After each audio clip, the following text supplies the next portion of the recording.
Hello and welcome to the two-man power trip of wrestling. I'm your host, JP John Poz. With me today is a very special guest, a former three-time NWA World Tag Team Champion, the natural Chase Stevens. Chase, welcome to the two-man power trip. How you doing? Hey man, how you guys doing? Very good. What's going on in your world? What are you up to? Man, right now I'm just sitting outside enjoying the shade right now. We've been through this heat up here. I'm in Tennessee. I don't know where you're out of, but man, it's Jersey. been Hot as oh, hell, yeah. okay. Is it hot as hell up there? Man, it's Oh, yeah. it's man, it's like Texas right now here. So this is like the first day I'm able to get out and be in the shade and not just pour sweat like, you know, human Sasquatch over here. Yeah, it's like 95, I think, today. I mean, it was crazy hot here today. Well, good. Don't bring that down here. Like it's like in the mid 80s right now, and I'm happy about that. Nice, nice. Like that shirt, though. Only Marks. That's a great shirt. Yeah, that's all I like being around. Marks. So, have you been wrestling lately? What have you been up to lately as far as I wrestling? have, man. Yeah. I mean, I don't ever take time off. So yeah, I was in Indiana last week, and I was in Pigeon Forge the week before that. Like every week I'm somewhere around. So every Thursday, Friday, Saturday, and Sunday, I had this Thursday off. Had a cancellation, so I get to come in and work with you on this one. Nice, very cool. As far as wrestling, I mean, have you been doing that year round? Like, you never stopped? You just keep on I never wrestling? stopped, man. 26 years. I have never took a real vacation or anything like that. I mean, if I go on vacation, it's just I go wrestle, and it's kind of like a little paid vacation, just depending on what country I go to or whatever. But yeah, man, 26 years, never missed a show. Um, been going ever since. Nice. What would you say most people recognize you from? Probably from your TNA days, right? I mean, from the Naturals and Yeah, being NWA Tag Champ.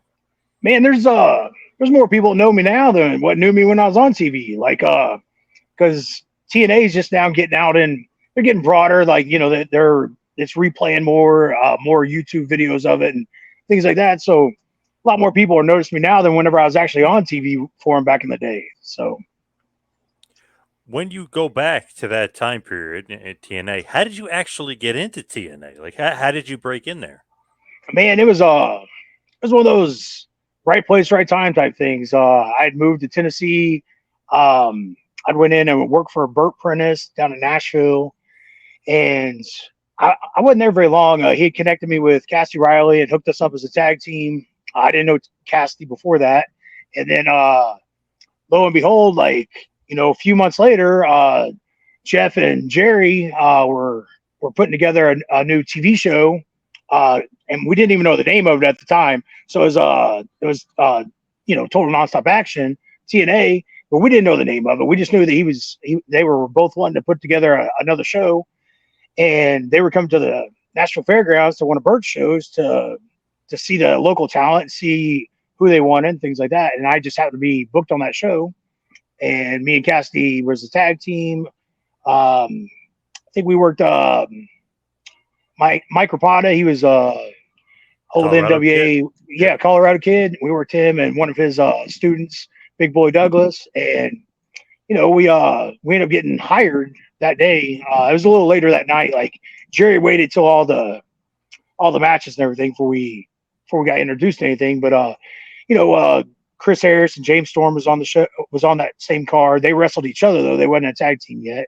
And then the main event was AJ Styles and David Young. And after that, that's when Jerry come downstairs and started signing people that he enjoyed watching. And we just happened to be, one of the men on the totem pole that got signed that day. I think there were 6 of us all together that got signed, and we just happened to be one of the 6. And then to be honest with you, we sat at home for probably 4 months wondering what was going on, what we just signed for, you know what I mean? So we didn't know if it was actually going to happen because there wasn't anything. We were just kids trying to get somewhere, and it seemed like our time, and we was promised this and promised that, and being a kid and being impatient, and everybody always telling you patience, and now we're like 3-4 months in, and we're still doing our indies, but we're not getting paid much, and we're wanting that TV time, and we can't even call anybody else because we signed a contract. So we was all. I can't imagine what Bert Prentice went through in those 3-4 months, talking to all 6 of us at the same time, wondering what was going on. Like, I'm sure we was all calling him multiple times a day, just bugging the shit out of him in the office. But lo and behold, they set a date, and we all made it to that first pay-per-view, and it was all downhill from there. So started off as the Hot Shots, and then later on transitioned over into the Naturals. When you and Cassidy were the Hot Shots, did you guys make that up, or did TNA make that up? We already had that. Cassidy had already been tagging with Air Paris as the Hot Shots, and then Air he'd quit the business there for a while, went to his own little thing, and so when Bert brought him in, I was already in arguments with Bert over my name. Everybody he's called me Chase Stevens. I was Chase Bradley. I was mad about the name change because there was no negotiation. It was one of those. He told me I was Chase Stevens, and I was like, I bet I'm not. We was in a full argument over this. Yeah. And then whenever the card come back, because babyface is on one side, heels are on in a whole different locker room, and we didn't have text messaging or phone. Like, not many of us had cell phones back then, so there's no real talking to your opponents. Like, you just listen to the ref, and he told you who he's wrestling, or the card when the card come back, and he'd tell you how much time you had, things like that, and just kept everything under control. And that's really how I was trained back in the day. So anyways, the card comes back, and there's no Chase anything. There's no Chase nothing on the card. So I didn't get changed. I was just like, well, I guess he's mad at me. I didn't want to go by his name, so he didn't put me on the show. And so during intermission, he was announcing that he had a newcomer, this and that, and give me a round of applause and announced Chase Stevens. And everybody's like, hey, that's you, get out there. And I was like, oh, that ain't me, man. I'm Chase Bradley. Like, I ain't, must be another Chase Stevens running around here somewhere. Right. That ain't me. And he's like, all right, shy folks, give him another round of applause. Like, Chase Stevens, get out here, see your fans, blah, blah, blah. So I was like, man, I was kind of put on the spot. I come walking out, and there's a big old camera. He had a big TV camera there. Guy sitting behind it, like it was like a sitting camera. It was like the biggest camera I've ever seen in my whole entire life. And I was like, oh shit! I didn't even look out through the curtains because my name wasn't on the card. So I was sitting in the back listening to everybody else talk and trying to get to know everybody. So when I go out there, he announces me and asks me, what it's like to be in Nashville. And man, I ain't got a clue. I was lost. I didn't get to see Nashville at all. I was stressing out, trying to read a map and trying to find this place. So I really didn't have a clue what Nashville had to offer. That was my first time of me driving through there. I drove through with other people in the business, but I didn't pay attention. I was a kid. So I was like, trying to work it. I was like, oh, it's been great. Like, everybody's, treating me well and this and that. And then next thing I know, I get shoved from behind, and I don't know what's going on. It's a real shove. And like, I turn around, and this guy's standing there, and he's like, I've been here 3 years. I ain't never had my own personal time on TV. Why do you have yours? And I'm like, shit, I don't know. Like, I didn't even want to come out here. I was like, so Bert pulls the microphone down, and he's like, hit him. And I was like, I mean, hit him? Like, did I knock this dude out? Like, I don't know. Is this real? Like, I don't know what's going on. Right. So I gave him a work punch. Thank God he sold. And I was like, all right, I'm doing the right thing. So I work punch him again.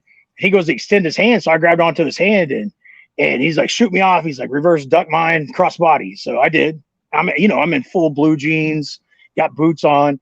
I duck his cross body, and this ref comes sliding in the ring. 1, 2, 3. And they're like, oh my God, Chase Stevens just beat Rick Michaels in less than 30 seconds. He's the new heavyweight champion of USA Championship Wrestling. And I was like, what just happened? And Bert's like, get out of the ring. That's what happened. Get out of the ring. So like, I roll out of the ring, and he's like, Chase Stevens, your new heavyweight champion. Like, all these people's going crazy. And I'm like, well, I mean, I guess I'm Chase Stevens now. I mean, there ain't no arguing with that, Yeah. Yep. He got me 2 commercials the next day. So I went and did these 2 commercials, and man, they were paying me good. Like, they gave me like $750 a commercial that second day. And I was like, I went from $5 a show to, him giving me like, $150 a show. And then that's $750 each commercial. And I was like, I never had that at that point in time. And just in wrestling, I'd never had that kind of money. So I was like, happy about it. Then a couple weeks later, we come in, and that's whenever they brought in Cassidy Riley.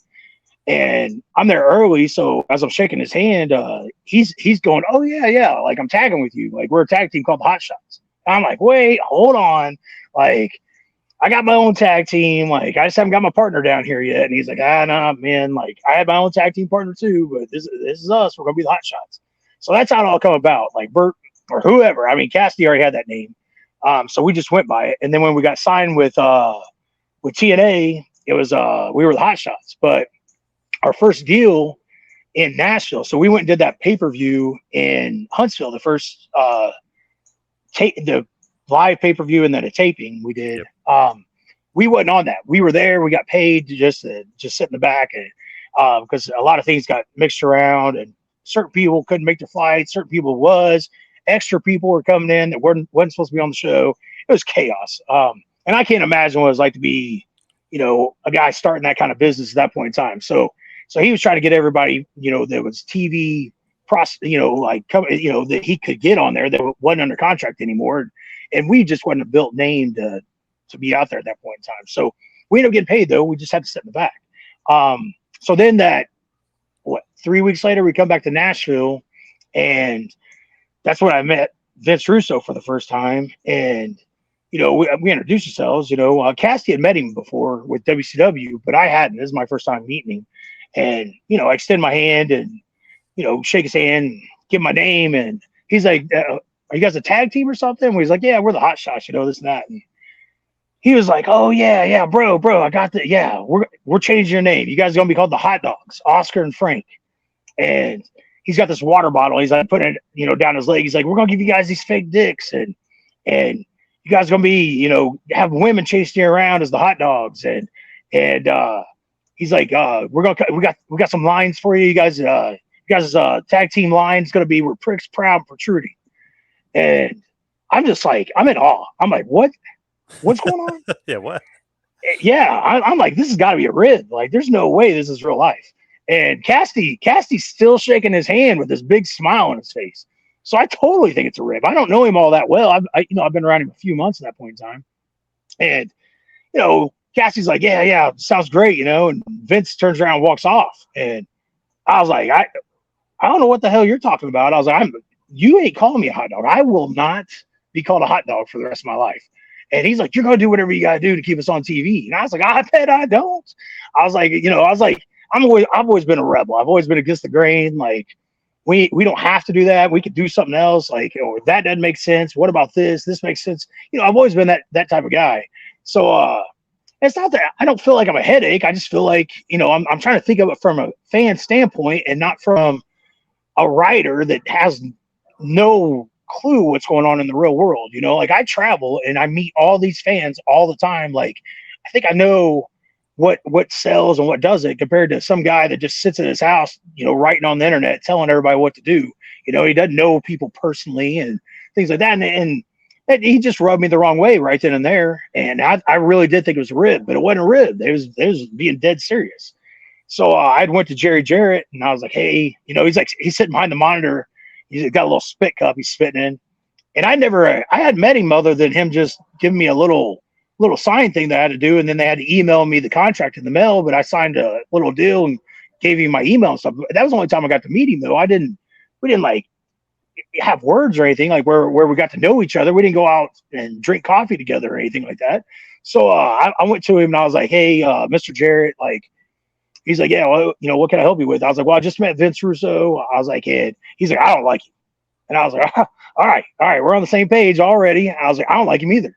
I was like, "I just met him. I don't even like him." So I started telling him the whole story, and he's laughing. He's like, "Well, hold on. What do we hire you guys as?" And I was like, "The Hot Shots."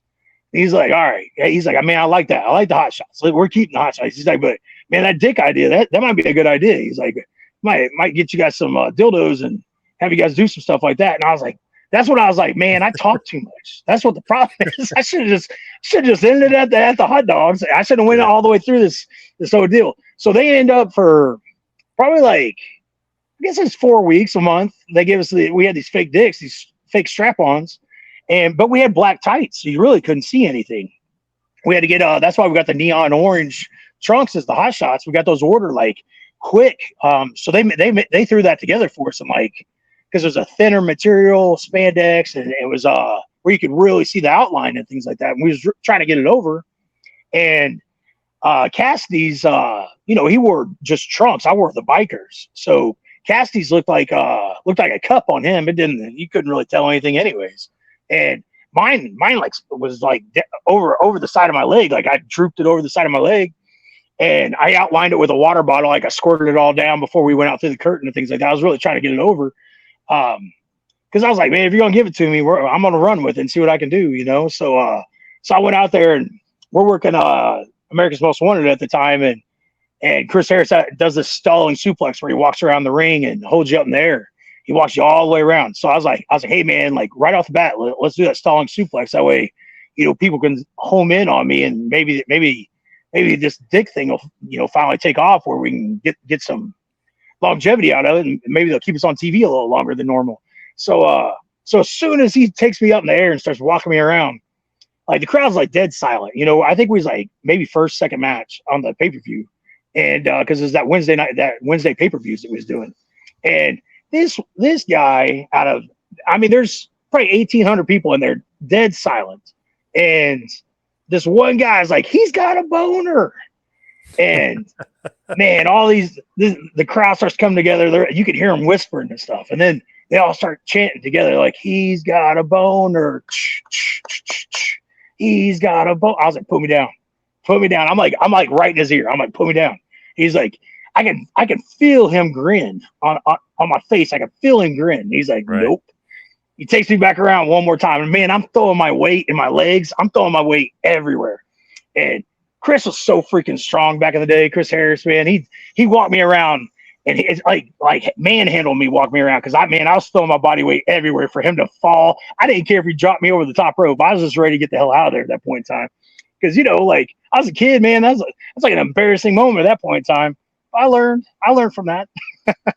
We moved on. Man, that just sounds like, like a crazy idea from Russo. Why did they actually go with it? I mean, it just seems like such a, like you said, seems like a rib. Well, they as soon as they dropped it with us, pretty much, they brought in the Dicks. The Johnsons, yeah. The Johnsons, that's what it was, yeah. The Johnsons. And those guys know how to work. They've been wrestling for years and years. And the Shane twins is who it was underneath all that. But that was another Vince Russo idea, man. That guy I really don't have anything good to say about him. Like, he's just, anytime I've ever been around him, like, his ideas are, so far out there, and he's so just gone from the real world. There's no way these fans are going to buy that. And there's no way these fans can believe in it. And wrestling's about believability, not what you can get on TV and making you laugh in the back, and that's the way I always took him. I always took everything he said as a big joke. And I just, I don't think it's personal. I don't even think he knows who I am. If I was just walk past him, I don't think he'd be like, oh, there's Chase Stevens right there. But I would know, I'd know damn well who the hell he is, because I just one of those guys I don't like. You know what I mean? Why was he there though? Because Jerry didn't like him. Was that mostly because Jeff liked him? Yeah, just one brought him in, Jerry even said it. Just like, I don't like him. He's like, my son likes him. And I learned, like, through the over the years, like, Vince is the one that gave him like a break in WCW and things like that. Vince was the writer at the time when Jeff was really getting promoted to the top. So they I'm sure they got a pretty close friendship. I don't know if they still do, but at that point in time, they definitely did. And Jeff was trying to help out, the people that helped him out back in the day, so not that he lasted long, but he'd come back and forth. You'd 2-3 times a year, he'd come in and change everything around. And that's whenever, TNA was good. It was good wrestling, but the storylines, you couldn't keep up with them, because I'm on the show. I watch the show like every week because I'm on it. I have to watch it. There ain't nothing else to do but watch the monitors.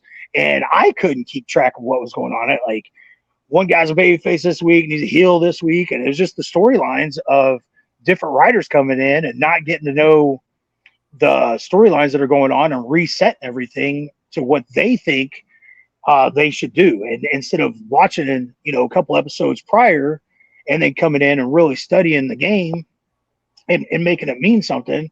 And then later on, a couple weeks, 3, 4 weeks down the road, start writing their stuff in, finish out the storylines. But they never did that. None of them that I met, they would always just jump. Like they was resetting. They're like, oh, they won't remember. I'm like, oh, they do though. The fans do remember, and that's what the problem is. And that's where wrestling at that, that's where I didn't think we could get where we wasn't getting momentum. Like the wrestling was getting talked about everywhere on the dirt sheets and the internet and the fans themselves.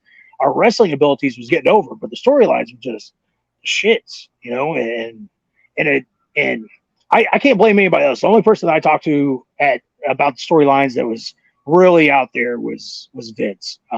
Jeff always had a good head on his shoulders. Like he would talk to you and tell you why and what he thought, and you could communicate with him. You could be like, well, here's what I think, and he would listen to you. Dusty Rhodes, same thing. He would sit down with you and get to know you. He would eat with you and things like that, and get to know who you was as a person, and then he would try to put your character, in with that. And I think that Dusty was the one that took the most time, and it was me and Andy at the time as the Naturals, and he's the one that really advanced us, at that point in time.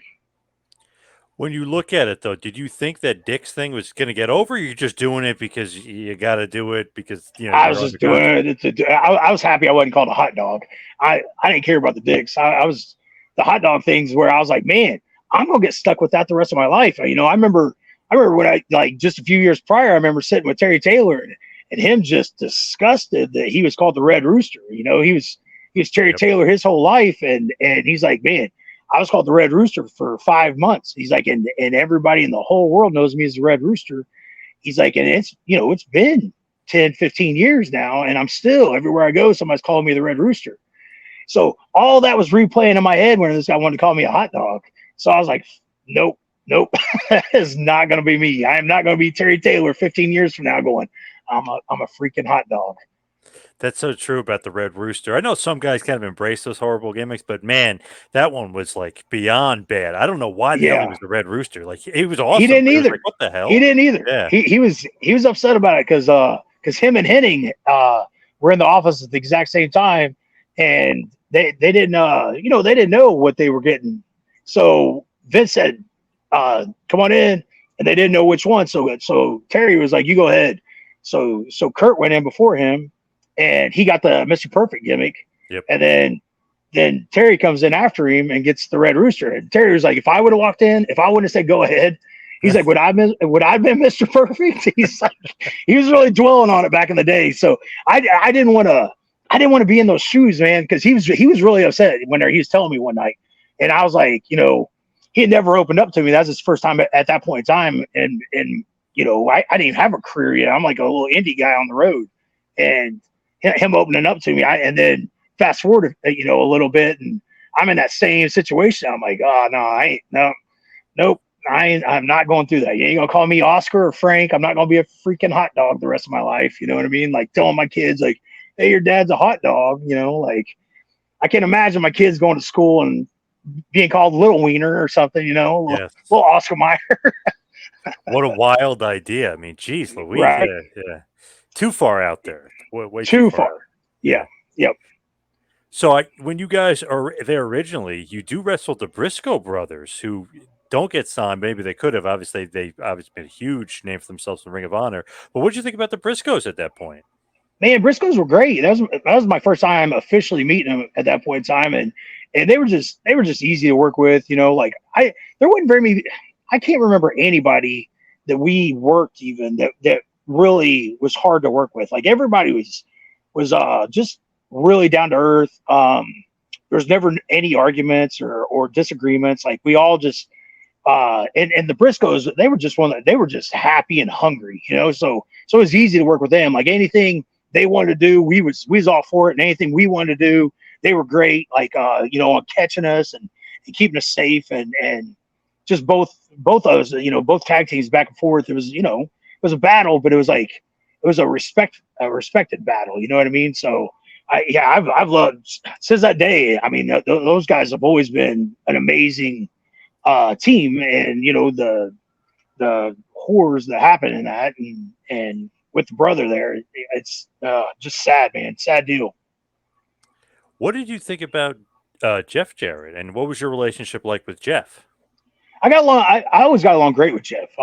Jeff was always good to me. Like I said, he's always one of those guys that you could sit down and talk to, and he would listen, like and try to explain to you what the situation was and where he was going with the storyline and why this was going on. Like, and not that we had very many situations, but there's another Vince Russo deal. You know, like when we had Chris Candido as our manager, and then the stuff happened where he ended up passing away, and then when we got the TV that next week, they didn't want to talk about it, and Vince wanted us to talk. Vince already had us a promo written that he wanted us to script out and go over, and it was talking about us having a new manager watching us and coming in and talking about he and I'm like, well, who is it? First off, like, who is it?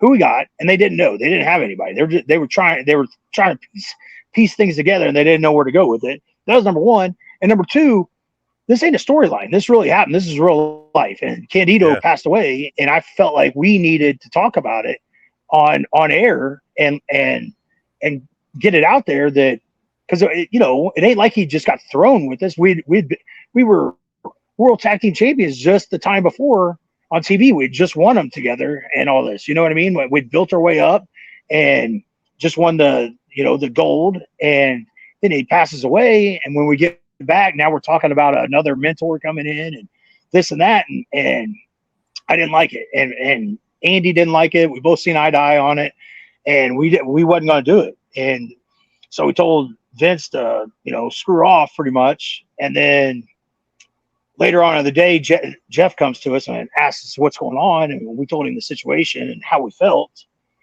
So then Jeff understood, and he went and looked over everything, and the way that they had it written, it was hard for them to change things. Like for the timing, for the TV and everything's timed out, and it was just hard for them to change that where they were trying to go with things. So he asked if we could do what was written and just go with it, even though he was unhappy with it. And then at the end of the show, he would give us a mic, and we could go out there in front of the fans and say our piece, what we need to say. And I felt like we needed to do that on TV, not just to the fans in Florida, And so we did. We did exactly what Jeff asked us to do. We got dressed up for the end of the night and went out there and gave our goodbyes to Chris. And as soon as we walked through the back, Jeff had the headset on, and he pulled it down. And he was like, "You're right. That's what should have been on TV. We should have put that on TV." But they didn't even video it because they just thought we was going to go out there, and I don't think they knew what we was going to say. They never, at that point in time, they'd never officially given us a real mic time, and didn't even know if we could really talk at that point in time. But we had a lot to say, and I felt like we said our piece, and we did it justice, for Candido. And that's how we said our goodbyes to Candido that day. How did that go? Like, it was super emotional. Like, how did that kind of all take place? Man, it was like, you can only see like 3-4 rows deep. I mean, not that Universal Studios is a very big crowd and very deep, but just the lights, the way they're in your eyes and things like that, you can't see very far back. And man, I just, as soon as I seen that first and second row just bawling, I was like, man, like it made me emotional too. But it was like, I had them, I had them invested, like the way that you always hear about, the old school way and how you had people invested in you. And I had them invested in what we were saying. And, me passing the mic to Andy, and Andy finishing up the what we had to say. And he just, I didn't know what he was going to say either. It ain't like we went over it. We just felt it in the heart, and we rolled off the tongue, and Andy said his piece, what he needed to say, and just ended it just perfectly. And that's how we walked off. We set the mic down, had a yellow towel in our hand, like the one that he brought out with him when we won the tag titles, and set it down, and we walked off. And Jeff was like, "Oh man, it's such a good moment. I wish we had it on tape. I wish we would have videoed that to use." They should have, yeah, for sure. Yeah, yeah. What was your relationship like with Candido? Like, how was he as a mentor? What did he kind of mean to you? Well, see, Smothers trained me, Tracy Smothers. So I'd always heard all the stories about Candido, but I'd always missed him. Like I never got to officially meet him. And then Dusty Rhodes, when he come in, was booking. He pulled me and Andy to the side and told us that he had somebody that he wanted us to meet that he was bringing in for us. And we didn't know what that meant. And the next day, he introduces us to Candido and said that, you know, we were all born to be together. So because I'd always heard stories, I just didn't know. And Chris was just great. Like from that time, like we just got along. We didn't talk about much of wrestling. I mean, we didn't go over anything. We didn't choreograph anything. So right before our match, Candido was like, you know, what is there anything I need to do? And I was like, man, we don't really call much, man. We listen to the baby faces and we feed to them, we make them look good, and then we just work off each other whenever it's our turn. So I'm like, we're old school. So I'll if I give you an Iggy, you know, grab a leg, or I'll feed them over to you for the choke and things like that. I was like, but let's build up this, you know, you were here and you hadn't seen these people in a long time, so you've been talking all day. I was like, so I didn't really add you in like for too much stuff to do. I was like, but you know, I'll Iggy you in the ring, and I did. I Iggy'd him, and he didn't. I mean, I was like, man, maybe he's just working me, but I was like, I didn't think he was going to grab the foot. I was like, but he's good, so he might just come out of nowhere and grab that foot, and he didn't grab the foot. So I had to go to an audible and plan B it real fast. I was already thinking ahead anyways. So you know, nobody knew. And then when we got in the back, he grabs me and he's like, I am so sorry. He's like, I was so invested in the babyface heels. He's like, I hadn't seen stuff like that in so long. He's like, I was really so entertained. I was about to boo you guys as the heels and cheer the baby faces. And he's like, I totally forgot to grab the leg. He's like, I heard Iggy. He's like, but it just didn't translate in my head. I was the one over the guardrail, like they're supposed to grab the leg. He's like, I'm so sorry. I'm like, man, are you kidding me? Like that's a better moment right there. I don't even care. Yeah. Like the fact that you were so invested in the match, you didn't even know you was in the match. Like that makes me feel way better than you missing a spot. I could care less about that. We can fix that at any point in time. But and then from that time forward, man, we just connected, and we only had like 3 months together. It ain't like we had years or anything, but in that 3 months we were just stuck by each other. I mean, we get there at call time was 1 p.m. So we get there about noon, and we were just stuck by each other's side all the way till the end of the night. And then on our days off, we hung out together. So, I mean, we was around each other all the time. And it's just one of those deals where, you know, I got really upset because nobody told me that he had passed away. I had to read it on the internet. Nobody called till this day. Nobody's officially contacted me and told me he died. So I was a little upset about that, you know, my first knowledge of it was people talking about it and posting it on the internet, and me having to read it that way, the same as the fans. Whenever I felt like the company should have took it upon themselves to contact me first and let me know, you know. Of course, especially since you're working with them. Yeah. I was upset about that. When you look back at that, I mean, that's just totally shocking because I know he did some crazy stuff in his past, but I mean, he was completely clean in TNA. He had turned his life around. I know he was in the wrestling business, God, since he was 14. I mean, so the stuff that he's been through in the business was crazy. But he was so absolutely young, right? Was that absolutely shocking? To hear that?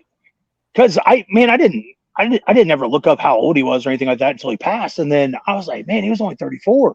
Like, you know, he still had so much longer left in this business, and look at what all he had accomplished already. You know what I mean? I can't imagine where he'd be at today if he's still, you know, with us. Like, it just, oh man, blows my mind because he was like the greatness ain't even in the vocab of how good he was. He was so freaking good. But he went out. He went out on top though. I mean, us as workers, like, you know, if we had to choose, like, we don't want to be that guy that's over the hill that everybody feels sorry for, that can't get out of bed and can't perform anymore and still trying to do it, even though you're just, you know, humiliating yourself. We don't want to be that guy, but we also, like, you know, you want to survive as long as possible. But Chris, he went out on top. He went out, he fought all of his demons, was doing great, was seriously always in such a happy mood. I mean, just such a great mood all the time that I never seen him upset with anybody. I've never seen anybody upset with him ever. I've never, even to this day, I've never heard anybody say that there was anything that they disliked about Candido. And I've met like everybody that's left in the business. So I just, he was that good and such a great guy, good worker, and went out on top. He was a world champion and had his life together. And I mean, if there's one way to leave this, world, I guess he did it on the right terms. I wish he'd have stayed with us, a lot longer than what he did. Going back before that, like obviously the Hot Shots, and then with Andy Douglas, you become the Naturals. Why the switch to Andy Douglas, and where does the Naturals come from? Like, how did that happen? There was a contract dispute with Cassidy when we re-signed. He lived in Louisiana, which is about an 8-hour one-way drive, so 16 hours round trip and he was still working a shoot job at the time, being an electrician. And he was just like, "Hey, could you guys fly me in?" On his re-sign. He's like, it being 16 hours round trip, like it's just hard to get off from work, and I'm having to miss 3 days now instead of just one, and things like that. So, and it just wasn't in the budget at that point in time for us. Like, I lived right here in Nashville at the time, and it was easier. I could just scroll down there anytime I wanted. You know what I mean? It's like hop, skip, and a jump away. And he had, a full day's drive to get here, for a show, and then a full day's drive back. So they ended up just letting him be at that point in time. They, told him they'd bring him back later on, which took years to get him back. But then I think I sit at home for like 3 weeks at that point in time. And then, but I was still under contract because I had resigned. So I was getting paid to just sit at home.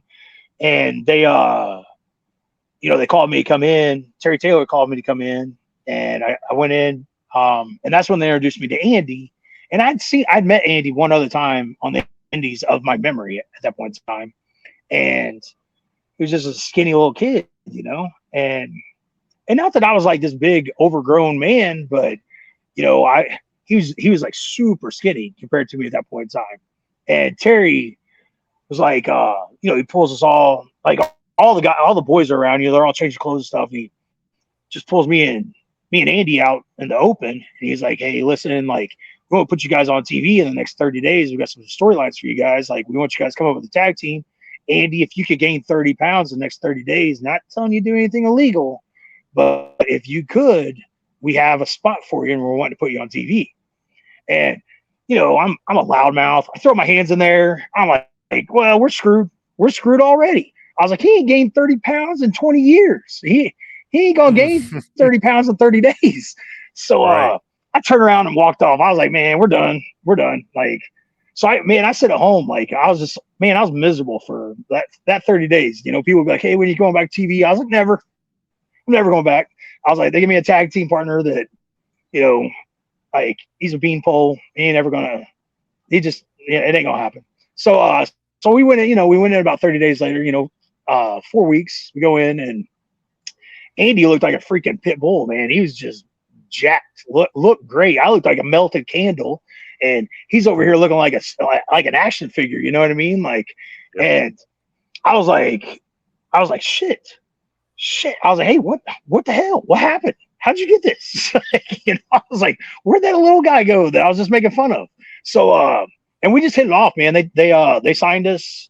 I'm pretty sure we did something that night. I think we did something on TV that night, and then we got in a car with Bob Ryder, and he took us to New Orleans for a deep sea fishing trip to get to know each other.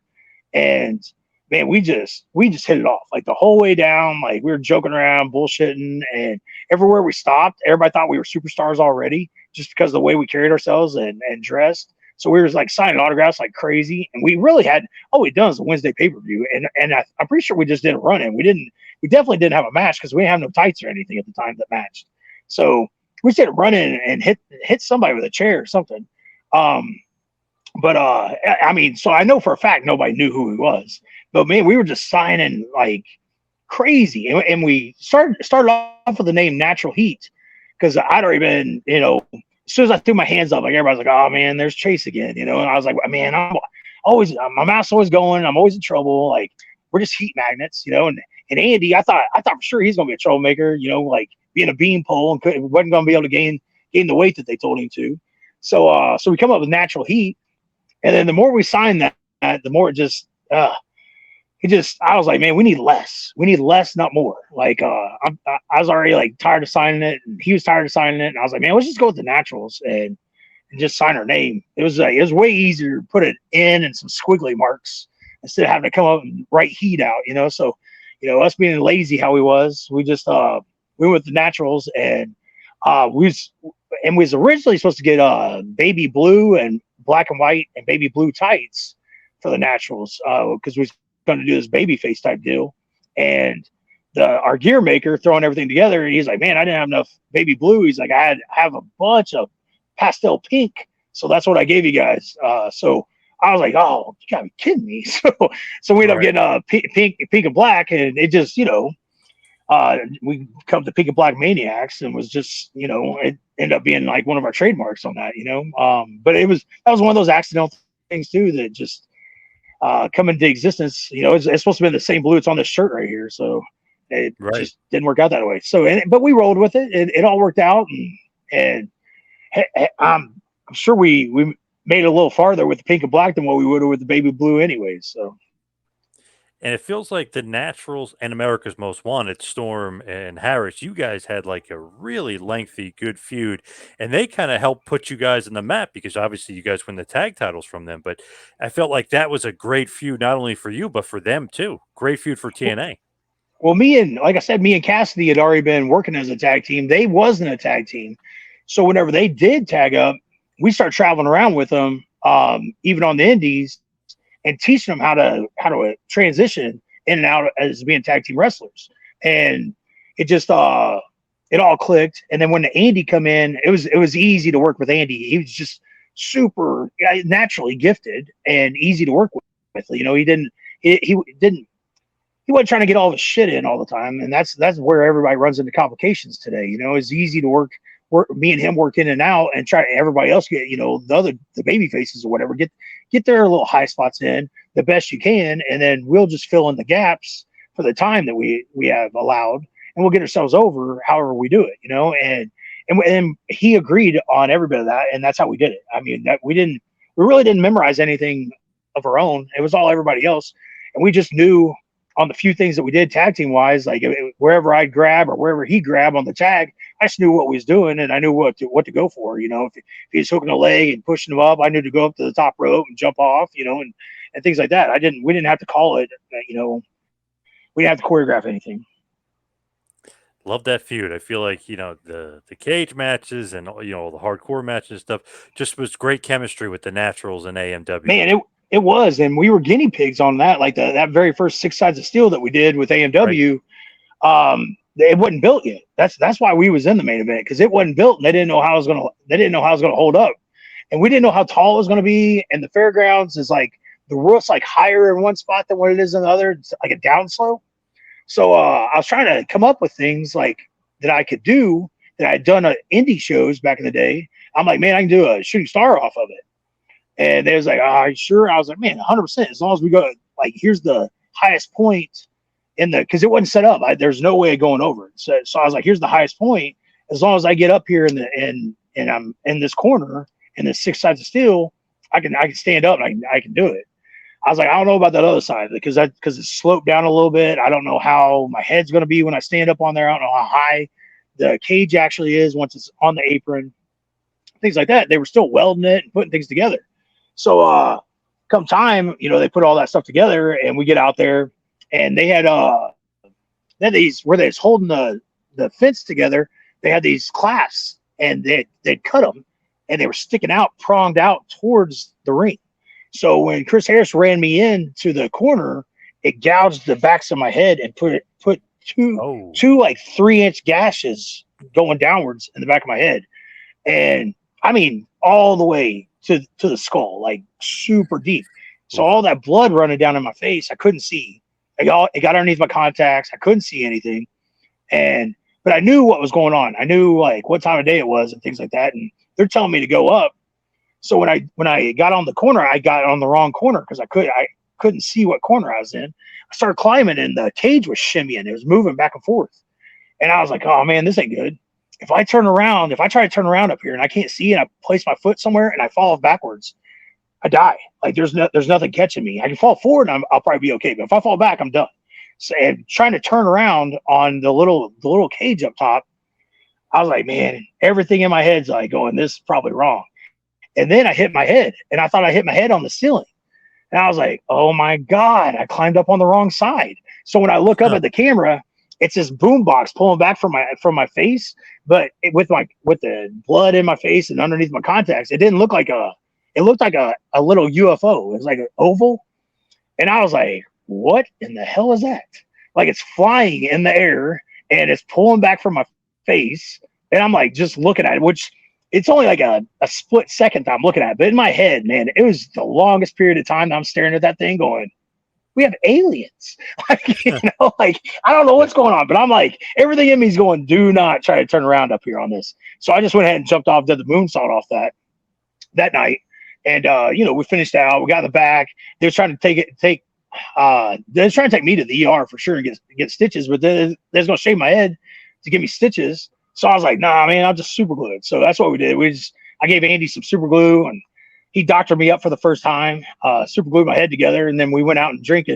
And that's when we just decided like, man, we're born to be like rock stars, man. We didn't go shave our heads and get stitches and like everybody else, like normal people would have done. We super glued our head shut and, we're still at the bar with everybody else. So, and that was, I mean, that's, right then and there is when we said we was going to be rock stars. And that's how we took the whole natural thing into, we got the sleeveless cutoffs and did a whole rock star looking outfit out of the naturals. When you look at that run, obviously then the Candido stuff, like we talked about, you had him. Then they even bring in Jimmy Hart for a little bit, was your manager. And eventually the franchise Shane Douglas. Did you like that? Did you felt like you needed a manager, or what did you think about that? Well, I always liked the managers. It's the old school type. I really didn't have a problem with it. The only problem that I had was Candido passing away and them trying to throw me into somebody else for no reason. So they give us Jimmy because they couldn't find anybody. They were trying to get Tammy at the time, get Sunny, and she was still a mess. And they were just they didn't want to use her because they didn't know how she was going to be. Yep. She hadn't beat her demons at that point in time. And with Chris just passing, she was like super messed up. So they got Jimmy, and Jimmy comes in, and which is great. I mean, I love Jimmy and had a great time with him, but they didn't sign him to a contract. So we're a few months into that, and he's on Raw walking down, waving at everybody, on Raw. So I get a text message from Dixie asking why Jimmy Hart's on Raw. And I'm like, I don't know, because I'm not watching Raw, number one. And number two, like I don't talk to Jimmy. Like, he's cool. I get along with him at the show, but like, it's not like me and Candido where we talk to each other. You know what I mean? Jimmy goes his own way, and me and Candido would go out afterwards and like hang out and talk. Like me and Jimmy didn't have those. I didn't have that opportunity. So, but I still had Jimmy's number. I sent him a text message, and later on that night he contacted me, and he's like, hey baby, they just didn't sign me to a contract, and WWE signed me to a Legends deal. He's like, I'm getting 3 times as much, just to walk out and wave at everybody, here and there, and make my action figures. He's like, yeah, I guess I'm not coming back. And I was like, well, okay. I mean, I understand. So I told Dixie the exact same thing. I was like, you got to sign these guys to contracts. You can't just throw them on TV and run angles with them without, them being under contract. That way you got them locked in to run these angles. So, I mean, I don't know whose slip up that was, but it wasn't ours. But it fell back on us. We got in trouble for it. I mean, we got frowned upon for that. And so we was getting these losses, like, because that's what happens when they don't like you. You get jobbed out, So, and then finally Shane had stood up and was like, man, you guys know I was like close to Candido and the ECW era. Like, I should come in and put these kids to a boot camp and do something where we build them in the storyline, build them back up again as these, tag team that the heel tag team of TNA. And because that's what we've said as we're supposed to be the big heels of TNA, and we turned babyface because of Candido passing. It was just accident. It wasn't written. It's just how it went. And then they started jobbing us out to everybody, and they were upset that we wasn't getting over. Which if you ever talked to Shane, he'd tell you like that ain't our fault. Like they just didn't give us anything to run with. I mean, we did everything that was told to do exactly how they told us to do it, and it was the writing. They just wasn't. If you just keep losing to shitty guys that they just throw together when you're a normal tag team that's always together, and then you got two throw together guys and they're always beating you, then the fans are just going to shit on you. They're not going to like gonna you. Get over. So, yeah, 100%. So Shane went in and went to bat for us and over and over and over again, and was really getting that push at that point in time. But Shane had his own things going on in life. His marriage was falling apart, and he just was having a real rough time in his real life. And that was falling back. That was, it was like kind of showing with Jeff and Dixie and things like that. So he ended up checking into rehab at that point in time, and that left us with nobody again. So, and Andy had gotten a little bit of heat.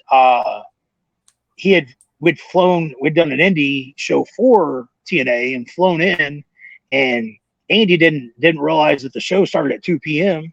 So, and he got his own hotel room and went off his own way, and just didn't make the bus because there was a big bus like taking us. He didn't make it, so he didn't make the show at all. He showed up right when my match was over. So I was out there all by myself. I was trying to draw it out as long as I could and wait for him to come in and hopefully make the hot tag, because I hadn't talked to him. I just heard from the rental car company that he had been in there because his phone was dead, because I had all his bag and his chargers and everything and with me, because he left it whenever he went and got that other hotel. So I had all that stuff with me. So when he finally showed up, I just got done with the match, and Jeff was standing right there watching it all. And Jeff, he just got heat. I mean, that was instant heat right there, not making the show, not paying attention to your itinerary of when the show starts and things like that. And that fell back on me too. I mean, we're a tag team, so when one's in trouble, you're both in trouble. So I had to go on that. That's whenever they wrote Andy out for a while, and I was doing things with Shane at that point in time, like where we'd hit Shane, and it was almost where we was building up to a feud between me and Shane, and then whatever happened with Shane on that, it all went. Shane ended up going to rehab. I think right then, like pretty at that time frame. I don't think there's much time in between. And I had asked for my release. I'd re-sign a new contract, and I felt like I got conned into it. Like I'd added it up in my head, and I was like, dude, that contract, I wasn't happy with it, and I told him, I was like, I'm making less money with that contract. Like if you really add it up, I'm making less money. And they kept trying to, and they was like, no, you're just looking at it this way. If you look at it this way, and I was like, well, if I look at it your way, you guys are saying when you guys are running independent, when you guys are running like indie shows and doing house shows and traveling around, but you don't have none on the schedule right now. So as of right now, for that contract, I'm losing money. So I didn't like it. And they was like, well, the only way to get paid today for this show is signing that contract. And I was like, oh man, like really need that money right now. So I ended up signing. I got my first paycheck, and it was not good. So I was like, hey, like I'd rather explore other options and get out of this contract if I can. So it took a few months, and then they ended up calling me and telling me that they were going to go ahead and release me from my contract. So that's whenever me and Andy had went in and did some things with WWE. Yeah, big show, right? You had that 3-on-1 match on SmackDown. I think it was you guys and Luke Hawx. Yeah, we did. I did one prior to that. I did one with Devon Dudley and Ron Simmons. I did a tag on Velocity with them, and then I come back and did the one you're talking about with the Big Show, and that was me and Andy. And then me and Andy come back one other time, and we worked. We just didn't do TV. We just did an actual tryout, like in the ring with Kofi and Shannon Moore, and yeah, everything went great. It was just everything's just bad timing on everything.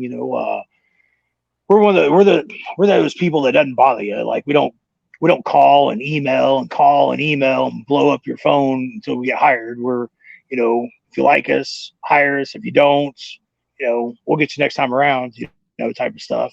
So that's how that went. We wasn't bothering the office the way everybody told us to. And then we ended up getting a contract though. We got signed. We just it got reneged on us. Andy went and blogged on his MySpace at one point in time. Right. And we got hired on that one. That was that one we got hired on. And they called and left me a voicemail saying, just don't worry about that contract when it actually comes in the mail, that it was voided. So I still got it at the house here somewhere. And then I went back a couple other times. I went back and wrestled Jack Swagger on Raw, and then the next week was Mike Knox, and then we set up a tag team match. It was me and it was Mike Knox and let's see, who was it? It was me and Dreamer versus Knox and what was his name? Man, I just said his name. What was his name? Swagger. Jack Swagger? Yeah, Jack Swagger. So we set up a tag match there, and then they didn't bring me back. So Johnny Ace said he didn't like me and said he wasn't going to sign me. After Tommy had told me I had a contract, he said, don't leave here until you sign your contract. So I stayed around all night. I was like, probably like 11:30, 12 o'clock. I'm still standing there. Like everybody's already packed up and left. And I thought maybe Johnny had went out a different door. So I was just standing in this hallway where I was told to stand. And then when Johnny finally come out, I was talking to him about how he supposedly had a contract for me. And he did. He sat down, pulled out a contract with my name on it, and wouldn't let me sign it. Said that he'd evaluated me and just didn't see me as WWE material, and pretty much told me have a nice day. And yeah, that's how that went. Wow, not good on Johnny Ace's part, huh? Man, Not a Johnny Ace fan. Yeah, I was pretty upset about it. I mean, I let him know it, but not so many words. But then when I talked to Shane about it, I was like, man, like, what's up with your tag partner? Like, I thought for sure, like, yeah, I thought that was going to be an easy way in right there. Like, not that I was like taking advantage of the situation, but I was, I just thought like, man, there's a tag team. Like, and here he was our manager. Like, man, maybe we get Shane to come back in here and like do something here because Shane wasn't with TNA at that time either. And it didn't go anywhere. I didn't get that. I didn't get that conversation in. So that all went shot and to shit. And Shane was like, "Oh God, he didn't like me. Should have said my name." And I'm like, "Oh, well, wish you had told me ahead of time." I was like, "Man, he's the first name I threw out to me." Oof. So yeah, not good. Yeah, Johnny Ace. Yeah, Shane, not good. Not good there. Yeah, not good. Me and Johnny don't get along. He's not on my Christmas list. I'll tell you that. As we hit the wind down here, we head towards the finish. Just give me some favorite matches or like a YouTube playlist for yourself and even maybe the naturals of matches that people should watch or just some of your favorites that people should check out on YouTube. So I really like our ladder match with AMW, the naturals and AMW. That's one of my favorites. Just because the way we used the ladder at that point in time, it wasn't I mean, they'd done some stuff with it, but we'd try to throw new things in that wasn't completely copied off WWE. And we took some hellacious bumps in that. I liked our first six-sided steel cage match that we did with AMW. And then me and Andy, we had a tables match at the fairgrounds against each other that I felt was a really good storyline match that built up to a cage match, and Andy retired during that cage match. And I don't. The cage match is really good too. I don't know if I've ever seen it. I don't know if it's on YouTube or anything like that. So, I mean, there's so many so many matches I have out there. I mean, 26 years of doing this, weekly. I mean, there's tons of matches out there. And I like my favorites. It's old school stuff that's my favorites, and just because the crowd's what makes it, And back then, like, there's big crowds whenever we go places. Like, it wasn't always just 150, 200 people. It was 900, 1,500, 2,000, like in littler venues. So it looked like 20,000 people out there, Right. Yeah. And when you have those fans and they're just them in general, the electricity that's in there, that's what makes everything. Is what makes you want to go out there and give it, 110%. Not that you don't always, but you just the energy level of everything. You're out there killing your body for 20 people and jumping off top ropes and cages and things like that, falling to the floor and things like that. And in front of 20 people, it just, the adrenaline rush isn't there as much as what it normally would. And so that's why I say, watch some of those matches, because I mean, they're packed houses and they're paid houses. Like the one with me and Andy, that's at the fairgrounds, and there's 1,500 people, and they're paying customers, they didn't have to be there. It isn't like free tickets that they gave away. You know what I mean? So that was people that was invested and really sinking deep with us. Yeah, that's what I would say. Though I did one with Candido, where I worked Chris Sabin. I felt like that was a good one, showing ability and storyline and things like that. Yeah, those are the top ones that come to mind when I think of things that I would recommend to go watch on YouTube. What's next for you? What are you up to next? Man, that's a good question. I'm getting ready to buy. I got a ring that I'm getting done. So I'm going to pick that up next week, and might start a little promotion and get some things going around. But that just because I want to run a territory. I want 3 and 4 shows a week, and I just got I got ideas on how to do that. But outside of that, even if I can only run one week of 3 or 4 shows, like that's fine with me. I've been in talks with a couple different companies. I mean, there's a lot out there right now. There's a lot of like people that stepped up from an indie standpoint and got some decent sized TV going where it means something, and they're drawing good fan bases and a decent paydays for the contracts that they put out. So there's a lot of talk on the table. Nothing that I can guarantee right here, right now. And I don't want to be that guy to say something, give some hints, and then them go, man, we don't want him now. You know what I mean? So we've already went down that road one time. I don't want to do it again. Yeah. So, but yeah, I mean, I ain't done. I'm not done. I'm a little older, a little more wiser, but I got a lot of time left in me. Now, where could everybody find you, social media wise and otherwise? Man, I'm on everything. So you name it, I'm on it. You probably just do a Google and it'll pull up a lot of my stuff. I'm on Facebook is Chase Stevens Fans. So FANS, Chase Stevens Fans. And then Instagram is Real Chase Stevens. Twitter is Naturally Chase. Or if you want to book me, it's Chase Stevens Bookings at Yahoo.